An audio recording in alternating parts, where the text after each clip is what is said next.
Bonjour à tous, je suis Marie, lead designer chez Make the Grade. Aujourd'hui, je commence une nouvelle série de vidéos pour les professionnels du marketing qui souhaitent se former sur Figma. On connaît tous Canva, c'est un outil très populaire pour créer ses supports de communication. Mais avez-vous déjà pensé à Figma? Figma, c'est un outil connu dans la conception UI/UX. C'est d'ailleurs le leader du marché. Il est particulièrement apprécié pour son aspect collaboratif et ses nombreuses fonctionnalités adaptées au métier du web design ou e-design. Mais Figma peut être aussi un allié pour les marketeurs au quotidien.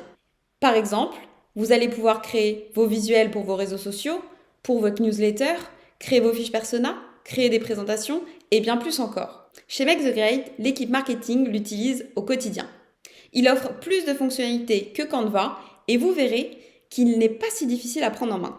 Point bonus et pas des moindres, il a été pensé pour le travail en équipe. Vous l'aurez compris, Figma est l'outil incontournable pour vous et votre équipe. Allez, on commence. Il faut savoir que Figma est séparé en 4 grandes parties. Donc on va avoir la barre supérieure qui est ici, la colonne qui est à gauche et la colonne à droite, et enfin la visualisation qui est au centre. Avant de commencer, je vais juste vous montrer une fonctionnalité qui est intéressante pour vous. Donc si vous êtes dans Figma et ici, hop, là, voilà, là vous allez avoir tous les raccourcis clavier qui sont notés. Je vais en utiliser certains, je vais vous en donner, mais il se peut que j'en oublie. Vous pouvez les regarder ici si vous avez des doutes. Ce qui va être intéressant, c'est les outils qu'on va avoir tout ici. Donc là, c'est la partie curseur. Ici, ça va être la partie scale. La partie scale, en fait, ça va vous permettre d'agrandir et de rapetissir proportionnellement les éléments. Par exemple, si vous mettez voilà, un contour à quelque chose, si vous restez avec la souris, donc là, pour réduire proportionnellement, je clique sur Maj. Voilà, ça, le carré ne se déforme pas et reste carré. Mais vous voyez quand même que la ligne ne change pas d'épaisseur. Et donc, du coup, quand on rapetit, la ligne est de plus en plus grosse et de prendre de plus en plus de place. Pour résoudre ce souci, en fait, vous allez sur Scale ou vous cliquez sur K. Et là, vous allez pouvoir réduire et ça va réduire en même temps la ligne. Donc ça peut vous être utile quand vous avez des illustrations complexes, que vous voulez les réduire ou les agrandir et que vous voulez être sûr que tout reste bien en place. Utilisez directement l'outil Scale. Ensuite, ici, on va avoir différents éléments, types d'éléments. Donc, on va avoir les frames, ici. Donc, voilà. Ensuite, vous avez la version supérieure de la frame qui va servir, qu'on appelle section, et qui va contenir plusieurs frames. Voilà. Donc, ça, c'est la section. Vous pouvez choisir la couleur de la section. Hop, on va la mettre plus foncée pour que vous voyez bien la différence entre section et frame. Donc, ça sert à regrouper plusieurs frames entre elles. C'est des espèces de dossiers finalement. Et ensuite, on a la partie slide. Alors là, ça sert beaucoup aux composants qu'on verra plus tard, mais c'est un espèce de cadre en pointillé qui permet de relier des éléments aussi ensemble. Ensuite, ici, vous allez avoir les formes. On les verra plus en détail plus tard, mais déjà, on va en passer quelques-uns en revue. Alors déjà, on a là par exemple l'outil rectangle. Bon, c'est très simple, hein. C'est pour créer des rectangles. Si vous maintenez Maj enfoncé, ça va vous créer un carré. Sinon, vous faites ce que vous voulez avec. Voilà. Outil rectangle. Ensuite, vous avez la ligne. Vous allez voir, vous allez pouvoir l'éditer. Pareil, vous allez avoir le rond. Donc pareil, si vous voulez un vrai rond, vous cliquez sur Maj. Si vous voulez un ovale, vous ne cliquez pas sur Maj et vous pouvez avoir l'ovale que vous voulez. Et enfin, on a aussi l'étoile. Donc l'étoile, elle, on voit qu'on a des points d'édition. Donc on va pouvoir choisir aussi le nombre de pics de l'étoile qu'on veut. Voilà, c'est éditable. Et ici, enfin, on peut ajouter une image ou une vidéo. Donc ça va cliquer, ça va nous ouvrir directement et on va pouvoir intégrer une image ou une vidéo. Ensuite, on a l'outil plume. Je vous passe les détails de l'utilisation parce que ça peut faire l'objet d'une vidéo en particulier. Si vous avez déjà utilisé l'outil plume, vous savez qu'il est ici. Et enfin, l'outil crayon. Personnellement, je l'utilise pratiquement jamais. Et enfin, on va aussi avoir l'outil texte.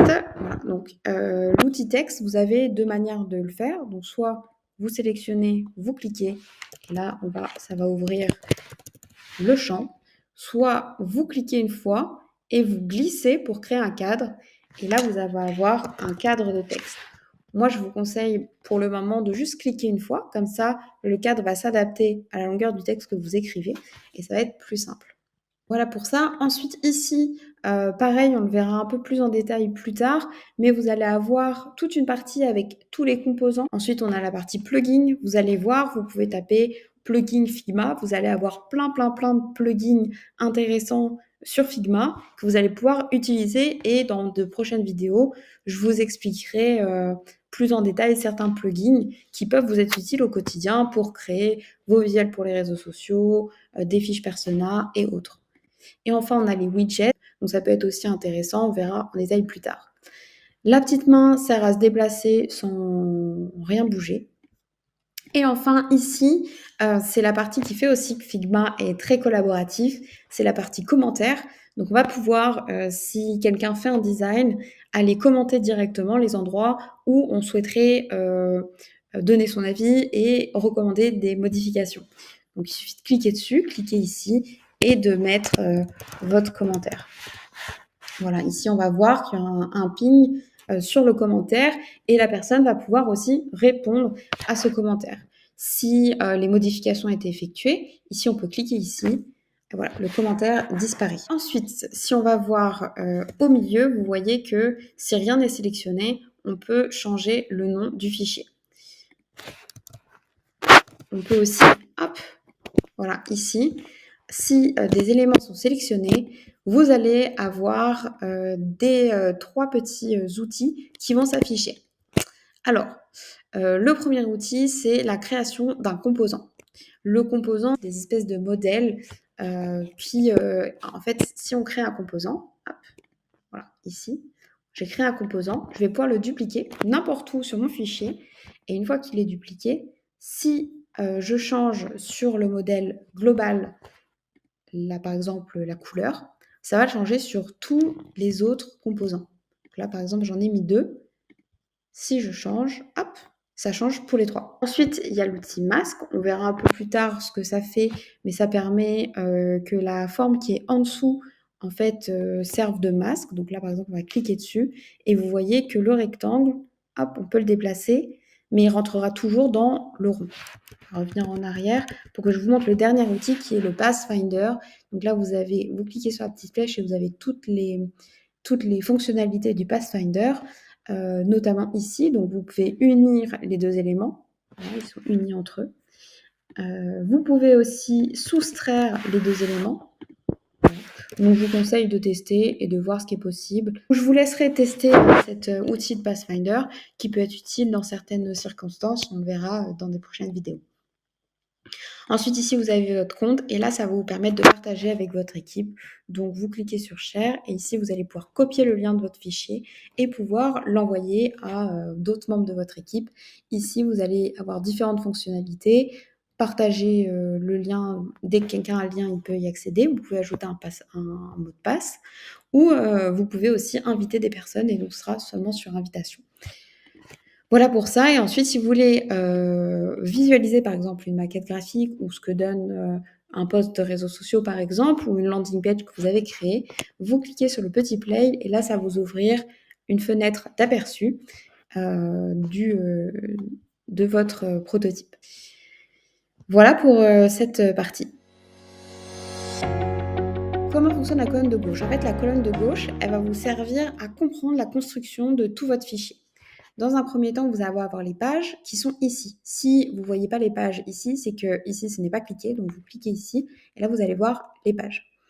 Donc là, actuellement, on n'a qu'une page. Si vous double-cliquez, vous allez pouvoir la renommer. Donc, par exemple, hop, barre du haut. Et ensuite, vous allez pouvoir créer une nouvelle page. Une nouvelle page, par exemple, colonne de gauche. Voilà. Donc là, vous avez créé une nouvelle page et vous allez pouvoir naviguer. Ce que vous voyez en dessous ici, quand vous êtes sur cette page-là, c'est en fait tout ce qu'il y a dans votre page. Donc là, par exemple, si on va ici, on n'a aucun élément, donc aucun élément ne s'affiche ici. Si je viens ajouter une frame, hop, on va voir que la frame s'ajoute ici. Et à l'intérieur de cette frame, si j'ajoute par exemple un rectangle, Voilà, on va voir qu'il s'ajoute dedans. Vous pouvez même cliquer ici et là, vous allez voir que c'est bien dedans parce qu'en fait, si vous dépliez ou repliez la frame, vous allez voir que ici, le rectangle s'affiche ou ne s'affiche pas. Donc, c'est qu'il est bien dedans. S'il n'était pas dedans, on mettrait là.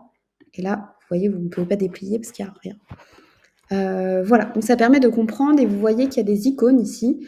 À force, vous allez finir par les connaître et ça va vous permettre aussi de voir très rapidement ce que c'est comme type d'élément. Par exemple, ici, ça paraît assez évident que c'est un rectangle, mais des fois, par exemple, si on met deux rectangles ensemble et qu'après on fait, pour sélectionner d'ailleurs deux formes, je ne vous l'ai pas dit, mais vous cliquez sur une forme, ensuite vous maintenez appuyé maj et vous cliquez sur l'autre forme. Et là, vous allez avoir les deux qui sont sélectionnés. Là, vous faites un clic droit et vous cliquez sur créer un groupe.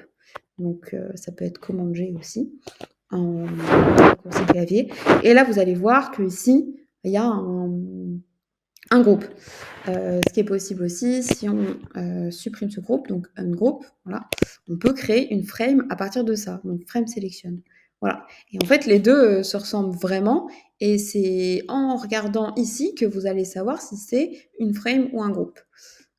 Voilà, donc ça vous donne des indications sur comment est construite votre page, ce qu'il y a à l'intérieur de chaque élément et ça vous permet aussi de sélectionner des fois avec plus de précision ce que vous voulez. C'est vrai qu'on peut cliquer comme ça, mais des fois, de voir directement comment c'est construit et de cliquer pour sélectionner le bon élément qu'on souhaite, c'est pas mal. Voilà, moi ce que je vous conseille au quotidien, c'est de bien renommer vos groupes, vos frames, tous les éléments pour avoir un fichier qui soit carré et faciliter la collaboration avec vos équipes. Voilà pour cette partie-là. Ensuite, sur la colonne de gauche toujours, on a la partie Asset qui est ici. Donc là, pour le moment, on a une chose, en fait, ça va être vraiment tous les composants qui vont apparaître ici. Donc ici, par exemple, on a créé un composant, je ne sais pas si vous vous souvenez tout à l'heure dans la vidéo, on a créé le composant avec ce cercle. Donc là, si vous cliquez dessus, vous pouvez mettre insérer l'instance. Voilà. Donc là, ça va être la partie dupliquée du composant, comme je vous ai expliqué tout à l'heure, qui va apparaître. Vous pouvez aussi maintenir appuyé ici, glisser et l'insérer comme ça. Ici, vous avez un petit livre. Ce petit livre va servir en fait à importer des bibliothèques qui existent déjà. Ces librairies qui existent déjà, c'est des choses qu'on a créées dans d'autres documents. Par exemple, on a créé une charte graphique pour Make the Grade pour créer des présentations. Si on veut l'intégrer à ce fichier, on a juste à cliquer sur Add to File et là, on va récupérer tous les composants qu'on a créés dans l'autre fichier pour ce fichier-là. Si on veut ajouter un bullet point, il est ici. Donc voilà, vous l'insérez. Et voilà, vous l'avez récupéré ici. Donc ça permet en fait de créer aussi des templates des fois que vous allez pouvoir réutiliser pour tous vos fichiers. Si on importe aussi ici, vous allez voir que ça va aussi importer, donc c'est pas ici que vous allez retrouver, ça va être sur la colonne de droite, je vais vous montrer après, mais vous allez pouvoir aussi retrouver toutes les couleurs et tous les styles de texte, donc ça peut être aussi très intéressant pour pas avoir à redonner les informations que vous avez déjà fait en fait dans d'autres fichiers. On a fini pour la partie de gauche. N'oubliez pas aussi, si vous voulez retrouver rapidement quelque chose que vous avez nommé, vous avez ici l'outil de recherche. Je vais vous expliquer du coup la colonne qui est ici, qui est la colonne de droite. La colonne de droite, contrairement à la colonne de gauche qui va vous expliquer, vous donner des informations sur la construction de votre document, ici ça va être pour modifier des éléments, modifier le design des éléments. Du coup, si on clique sur un élément, vous allez voir que ici, on va afficher beaucoup d'informations et on va pouvoir changer et modifier l'apparence des éléments. Je vous propose d'aller du coup de haut en bas sur les fonctionnalités. Donc déjà, première fonctionnalité, ça va être l'alignement. Donc vous avez sélectionné deux éléments en maintenant appuyé maj. Et là, vous allez voir ici, vous avez différentes fonctions. Si vous voulez, par exemple, les aligner entre eux au milieu. Si vous voulez les aligner sur le haut. Donc, vous avez pas mal de fonctionnalités. Si vous avez, par exemple, trois objets, voilà, hop, comme ça, et que vous voulez qu'il soit espacé de la même manière, ici, vous cliquez et là, vous avez distribué à l'horizontale. Et voilà. Et ici, vous allez avoir exactement le même espace entre tous. Là, c'est bien, vous allez avoir les mêmes espaces entre tous. Peut-être que vous ne vouliez pas avoir un espace de 7, comme c'est le cas ici. Si vous survolez et vous notez l'espace, vous pouvez bien évidemment cliquer comme ça, mais c'est pas très précis, ça va vous mettre du temps. En fait, c'est plus facile d'aller un peu plus en dessous ici. Et ici, vous allez voir, c'est l'écartement. Donc ici, vous voyez bien qu'il y a 13. Ici, c'est noté 13. Donc si je vais entrer 20, et là, vous allez être sûr d'avoir le bon alignement entre tous les éléments. Ensuite, ici, vous allez avoir la position par rapport à la frame. Donc là, vous êtes dans cette frame-là. La position par rapport à cette frame. Donc si vous cliquez sur 220, voilà, vous allez voir que ça va arriver, se décaler un peu plus vers la gauche. C'est pas flagrant là. Donc on va plutôt le mettre à 100, comme ça vous allez le voir. Hop, voilà. On voit bien qu'il se décale. Et paraître ici, c'est pour en vertical, le déplacement en vertical. Donc si vous mettez 150, vous allez voir que ça va se déplacer. Voilà, et ensuite ici c'est la largeur et la hauteur. Donc, par exemple, on veut 210, on veut 70. Là, vous voyez que j'ai mis 70 ici, et ici automatiquement, ça a mis aussi 70. Si vous voulez que ça ne se redimensionne pas automatiquement la largeur quand vous changez la hauteur, ici vous avez un petit lock. Si vous le déloquez, là vous allez pouvoir mettre 80 et vous allez voir qu'ici ça n'a pas changé. Voilà pour ça. Ensuite, autre fonctionnalité qui est intéressante, ça va être pour avoir des bords arrondis. Les bords arrondis, si vous cliquez ici, vous avez une petite molette et vous pouvez sélectionner votre bord. Encore une fois, c'est pas très précis. Si vous voulez un radius très précis, vous allez les arrondis sur les angles, on appelle ça des radius. Si vous voulez avoir quelque chose de très précis, vous cliquez ici et là vous allez pouvoir sélectionner le radius que vous voulez. Vous pouvez même aller encore plus loin en cliquant sur ce petit icône et là vous allez pouvoir choisir le radius en fonction de l'angle. Voilà pour cette partie-là. Ensuite, là on a notre rectangle qui est contenu dans une frame et on l'a bloqué en cliquant ici, en haut et en bas. C'est-à-dire que si je change la taille de cette frame, comme ça, voilà, le rectangle ne va pas bouger. Par contre, si je le change ici, voilà, en fait, il va faire en sorte, il va bouger de telle sorte que ici et ici, il y ait toujours la même distance, que le rectangle ait la même distance sur ce bord-là et ce bord-là. Si on change et qu'on met par exemple au centre, et on met vraiment au centre, voilà. Si vous changez ici et que vous agrandissez comme ça, vous voyez qu'il ne bouge pas. Si vous mettez comme ça, voilà, il bouge aussi comme ça, c'est-à-dire qu'il va toujours faire en sorte d'être au centre. Voilà, vous avez différentes fonctionnalités. C'est à vous de choisir et de tester ce qui fonctionne le mieux dans votre cas. Ensuite, vous allez avoir ici un petit onglet Auto Layout. Alors ça, c'est quelque chose qu'on verra dans d'autres vidéos, dans une vidéo qui va être dédiée, parce que c'est une fonctionnalité qui demande pas mal d'explications. Donc je vous l'expliquerai un peu plus tard dans d'autres vidéos. C'est ce qui va permettre de gérer la position d'éléments dans un élément parent. Voilà. Vous pouvez savoir qu'il y a un auto layout à partir du moment où vous avez 3 tirés comme ça. On peut changer à chaque fois, voilà, les tirés peuvent ressembler à ça, à ça, à ça, mais à partir du moment où vous voyez 3 barres comme ça, c'est que c'est un auto layout. Si vous avez du mal à les utiliser pour le moment, il vous suffit de cliquer sur le moins qui est ici et ça va enlever l'auto layout et là vous allez pouvoir bouger vos éléments comme vous voulez. Je vous dis ça parce que par expérience, c'est vrai que parfois, si on ne comprend pas le fonctionnement de l'auto layout, on risque d'être embêté pour modifier des éléments.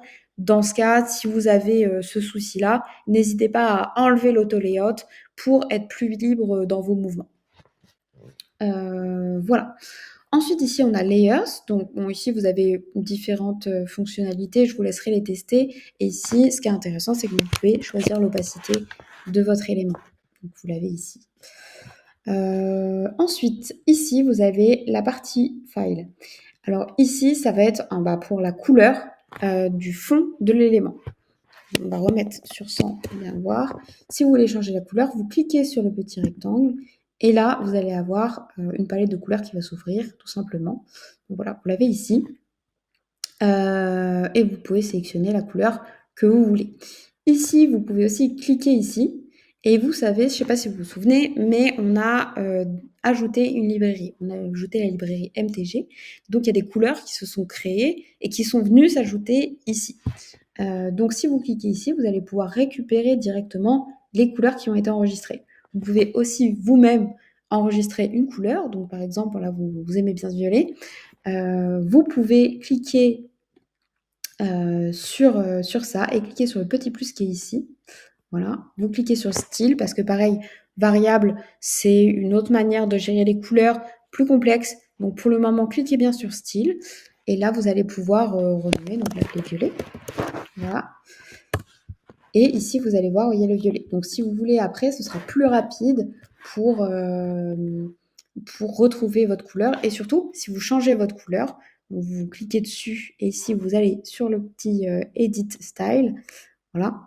Et là, vous allez pouvoir changer la couleur. Là. Et si vous changez la couleur, ça changera sur tous ceux qui ont le violet sélectionné. Donc, voilà, on va dire que ça devient finalement plutôt un fuchsia. Voilà, et vous voyez que les deux éléments ont changé de couleur. Voilà à quoi servent les styles de couleurs. Vous pouvez aussi intégrer des images ici ou des dégradés. C'est ici que ça se passe. Là, vous pouvez sélectionner votre couleur, mais vous pouvez aussi sélectionner un dégradé. Donc là, ça va être la couleur de départ, la couleur finale. Ici, si vous cliquez là, voilà, ça sélectionne. Après, vous cliquez ici et vous sélectionnez le vert et vous voyez que ça crée un dégradé. Ici, on voit que l'opacité, elle est de 0. C'est ici qu'on voit l'opacité. Donc là, on met 100. Et là, vous allez avoir votre dégradé. Si vous cliquez ici et ici, voilà, vous pouvez bouger et sélectionner et créer votre dégradé comme vous voulez. Ensuite, ici, vous avez l'image. Ça va vous permettre d'importer une image. Donc, vous cliquez dessus. Et là, on va pouvoir intégrer une image. Par exemple, voilà, on a intégré une image. Pareil, vous pouvez de la même manière intégrer une vidéo qui sera visible et lisible en mode preview ici. Voilà pour cette partie-là. Ensuite, on a la partie stroke. Cette partie, c'est en fait le contour d'un élément. Donc voilà, si vous cliquez sur plus, ça ajoute un contour d'élément. Et là, vous allez pouvoir, de la même manière que File, choisir la couleur de l'élément. Vous pouvez ajouter différentes, que ce soit pour cette partie-là ou cette partie-là. Vous pouvez ajouter au-dessus autant que vous voulez de couches. Donc, si vous voulez des choses un peu plus complexes, c'est possible de le faire comme ça. Par exemple, si vous voulez un dégradé finalement qui part du bleu comme ça, hop, voilà, et vous l'ajoutez par-dessus cet élément, c'est possible. Donc là aussi, ça gère l'opacité. Voilà, c'est magnifique. Et donc voilà, pareil pour les contours. Vous pouvez ajouter autant de contours que vous voulez. Ici, vous pouvez changer, si vous voulez qu'il soit au centre, à l'extérieur de l'élément, à l'intérieur de l'élément. Donc là, par exemple, si on décide que le contour extérieur est rouge et que le contour intérieur est blanc. Voilà, c'est possible comme ça. Ici, vous pouvez gérer l'opacité du la taille du contour. Et ici, vous pouvez choisir si le contour est uniquement en haut ou uniquement en bas. Voilà, vous faites comme vous voulez. Vous pouvez aussi ici sélectionner si vous voulez que ce soit des pointillés, par exemple. Vous avez plein de paramètres. Je vous laisserai aller regarder ce qui se fait dans ce domaine. Voilà. Ensuite, on va bientôt arriver à la fin. On a la partie effet. Donc effet, on a 4 effets. On a la partie ombre à l'intérieur de l'élément, ombre à l'extérieur de l'élément. Ça, c'est un flou de l'élément. Et ça va être un flou sur les éléments qui se trouvent en dessous de cet élément. On va pouvoir voir d'abord le premier qui est celui que vous allez peut-être utiliser le plus. Je ne sais pas, mais voilà. Vous allez voir, à vous de tester. Moi, en général, ce que je fais, c'est que je mets 0, 0. Et là, je vais mettre 30 de blur. Donc, ça va être la taille de l'élément et à quel point il va être dilué, en fait, le dégradé. Donc, voilà, j'ajuste en fonction de ce qui me plaît ou de ce qui ne me plaît pas. Voilà, ici, vous pouvez régler aussi la couleur du dégradé et ici l'opacité du dégradé s'il est visible un peu ou beaucoup. Vous avez un autre effet aussi qui est l'effet qu'on utilise, qu'on voit de plus en plus, qui est l'effet sur en fait background blur. Donc ça va être le flou des éléments qui sont en dessous. Pour que ça fonctionne, il faut que ici, dans votre fond d'éléments, il ne soit pas totalement opaque. Donc par exemple, vous pouvez mettre 10, voilà. Et là vous voyez que cet effet a lieu. Donc c'est là, vous voyez, vous avez peut-être vu sur des sites, des fois il y a un effet un peu glace, un peu, oui, vitre en fait. Donc voilà, c'est comme ça qu'on crée cet effet. C'est avec cette petite fonctionnalité-là. Et ici, vous pouvez régler la puissance. Donc plus vous en mettez, plus ce sera flou derrière. À vous de tester, de voir ce qui vous plaît en fonction de ce que vous avez besoin pour votre projet. Voilà, ensuite, on va pouvoir exporter. Donc là, on a fait une magnifique création. Pour l'exporter, vous allez, donc là, par exemple, notre création. Voilà. Alors, pour exporter votre création, il vous suffit de cliquer dessus. Donc, ça sélectionnera tous les éléments. Et là, vous avez un petit plus, pareil. Et là, vous allez voir export. Ici, vous pouvez prévisualiser l'export. Donc là, on voit bien ce qui va m'exporter. Et vous avez différents formats. Donc, le format PNG, JPEG, SVG, PDF. Et vous allez aussi avoir la taille. Donc là, ça veut dire que ça va être exporté dans la taille de ce que j'ai créé ici. C'est-à-dire, si vous le regardez ici, voilà, vous avez la taille. Vous pouvez aussi faire en x2, donc ça va exporter en x2. Voilà, c'est tout pour la présentation de l'interface Figma. Si vous avez des questions, n'hésitez pas à les mettre en commentaire et j'y répondrai avec plaisir. D'autres vidéos Figma arrivent bientôt sur la chaîne. Pour ne pas les manquer et pour continuer à progresser sur le logiciel Figma, je vous invite à vous abonner et à activer la cloche de notification. Merci beaucoup et à bientôt.